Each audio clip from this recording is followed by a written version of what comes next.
$200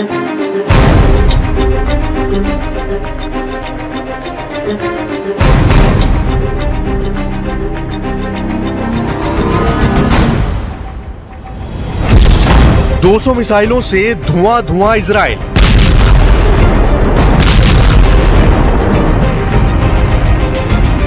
ये इजराइल पर ईरान के हमले की सबसे नई और हाहाकारी तस्वीरें हैं। ईरान बदले की आग में किस कदर जल रहा था, हमले की इस वीडियो को देखकर मालूम पड़ जाएगा। इस वीडियो को देखिए। मिसाइलें अटैक के लिए तैयार हैं, लेकिन इससे पहले मिसाइलों पर कुछ लिखा जा रहा है। एक एक करके सभी मिसाइलों पर ऐसे ही लिखा गया। ये ईरान के वो कमांडर हैं या ईरान को समर्थन करने वाले वो लोग हैं जिन्हें इजराइल मौत के घाट उतार चुका है। उन सभी लोगों के नाम लिखने के बाद मिसाइलों पर बाकायदा उनकी तस्वीरें भी चिपकाई गईं। नसरल्ला की तस्वीर लगाई गई, इस्माइल हानिया की तस्वीर मिसाइलों पर चिपकाई गई और फिर हुआ प्रलयकारी हमला। लॉन्च साइट से एक के बाद एक मिसाइलें लॉन्च कर दी जाती हैं। लॉन्चिंग के वक्त पर ईरान ने मल्टी कैमरा सेटअप भी लगा रखा था। देखिए कैमरा नंबर 1 की तस्वीर, अब देखिए कैमरा नंबर 2 की तस्वीर। यही नहीं, जब ये मिसाइलें इजराइल में अपने टारगेट को हिट कर रही थीं, तो वहां भी वीडियो शूट किया गया। यानी ईरान जब हमले के लिए पूरी तरह से तैयार हो गया तो फिर उसने इजराइल को निशाना बनाया। कहा जा रहा है कि ये ईरान का इजराइल पर हाल फिलहाल का सबसे बड़ा हमला है।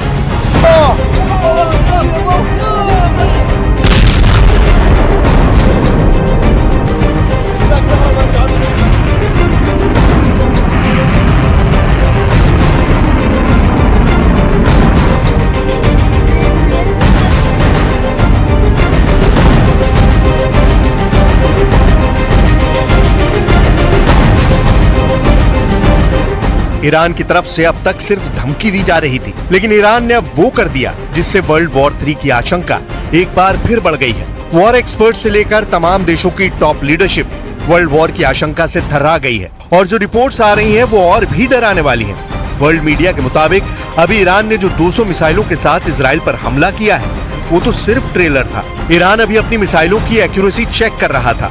विदेशी मीडिया का ये भी कहना है कि ईरान ने इजराइल के रिहायशी इलाकों को टारगेट किया ही नहीं था, इसीलिए इजराइल के नागरिक इलाकों में नुकसान नहीं पहुंचा। जहां जहां ईरान का निशाना था वहां वहां मिसाइलें गिरी और अपने टारगेट्स को तबाह किया। तो क्या फुस हो गया आयरन डोम? डेविड स्लिंग भी नहीं रोक पाया ईरानी हमला। धरा का धरा रह गया Israeli arrow system.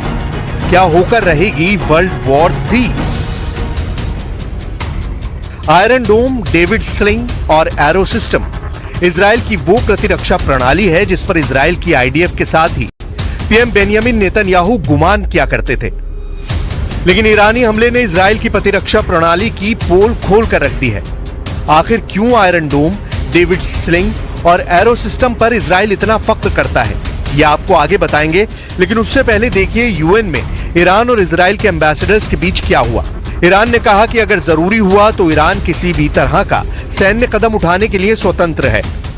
Iran is fully prepared to take further defensive measures if necessary to protect its legitimate interests and defend its territorial integrity and sovereignty against any act of military aggressions and the illegal use of force. In this regard, Iran will have no hesitation. Iran की धमकी का जवाब Israel के UN ambassador ने वहीं पर सबके सामने दिया। Let me be clear. Israel will defend itself. We will act. And let me assure you, the consequences Iran will face for their actions will be far greater than they could ever have imagined. Now the world must step up. Iran must pay a heavy price for this attack. Anything less is complicity. We demand immediate crippling sanctions on Iran. Israel पर हुए हमले से America की भी tension tight हो चुकी है। America ने इजराइल को साथ देने का भरोसा दिलाया। अमेरिका के डिफेंस सेक्रेटरी लॉयड ऑस्टिन ने सोशल मीडिया वेबसाइट एक्स पर लिखा कि सिक्योरिटी डेवलपमेंट और इजरायली ऑपरेशन पर चर्चा के लिए मैंने इजरायली रक्षा मंत्री योव गैलेंट से बात की। मैंने ये साफ किया कि संयुक्त राज्य अमेरिका इजराइल के अपनी रक्षा के अधिकार का समर्थन करता है।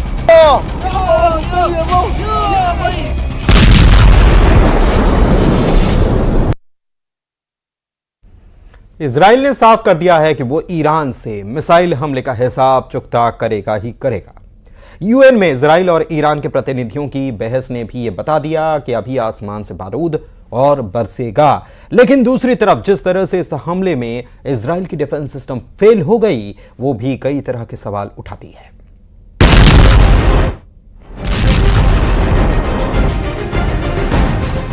ईरान के दिए जख्म से इतने घंटों बाद भी इजराइल उबर नहीं सका है। ईरान का दावा है कि पहली बार हाइपरसोनिक मिसाइलों का इस्तेमाल किया गया है और IRGC सूत्रों के मुताबिक 3 इजरायली सैन्य ठिकानों को निशाना बनाया गया।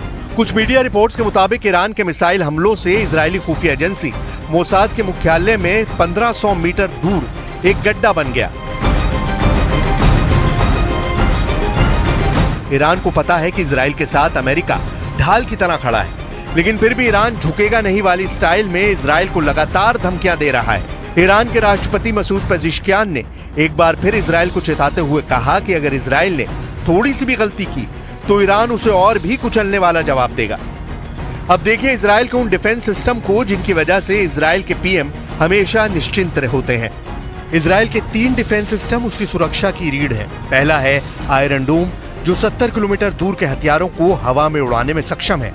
दूसरा डिफेंस सिस्टम है डेविड स्लिंग, ये 300 किलोमीटर दूर की मीडियम और लॉन्ग रेंज की मिसाइलों को मारने में सक्षम है। तीसरा है एरो सिस्टम, जिसकी मारक क्षमता 2400 किलोमीटर है। ये दुश्मन देश की लॉन्ग रेंज की बैलिस्टिक मिसाइलों को हवा में मारने में सक्षम है। इजराइल का आयरन डोम सिस्टम दुश्मन के गोलों और मिसाइलों को 10 किलोमीटर की ऊंचाई पर मार गिराता है। डेविड स्लिंग दुश्मन के मिसाइल हमलों को 15 किलोमीटर की ऊंचाई पर नाकाम कर देता है, जबकि एरो सिस्टम 100 किलोमीटर की ऊंचाई पर बैलिस्टिक मिसाइलों का नाश कर देता है।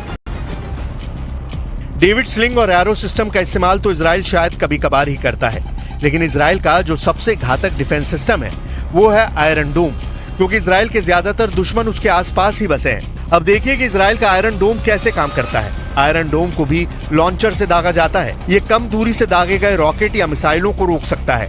आयरन डोम 4 किलोमीटर से लेकर 70 किलोमीटर की दूरी से दागे गए रॉकेट या मिसाइलों को रोक सकता है। आयरन डोम रडार से आने वाले रॉकेटों का पता लगाता है और उन पर नजर रखता है।